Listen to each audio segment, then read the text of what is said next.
সমস্ত সংগ্রামী যুবক অভিনন্দন। সমস্ত একাশ্বরে কুহ ভারত মাতা কি বন্দে মাতরম, বন্দে মাতরম, জয় শ্রীরাম।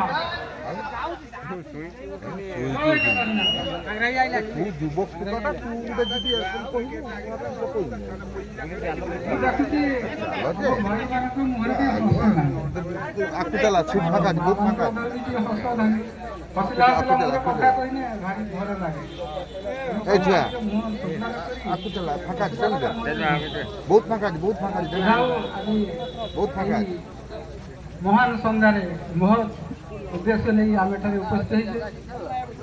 মহৎ উদ্দেশ্য তার কারণ হচ্ছে আজির যে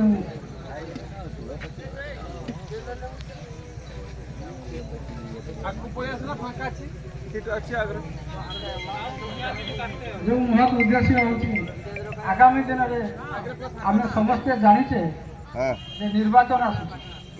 ପ୍ରତି 5 ବର୍ଷରେ ଥରେ এই ନିର୍ବାଚନ ଆସେ ଆପଣଙ୍କର ଏମପି ପାଇଁ।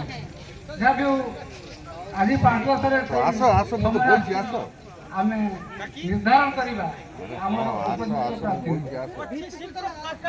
ଅନେକ ପ୍ରାର୍ଥୀ ତ ବିଭିନ୍ନ ମଞ୍ଚରେ ପ୍ରାୟ ତାଙ୍କ କଥା ରଖି ସାରିଲେଣି, ଆପଣମାନେ ଜାଣିଥିବେ। ଆଜି ଆମେ ମଧ୍ୟ ଆମର ବିଧାୟକ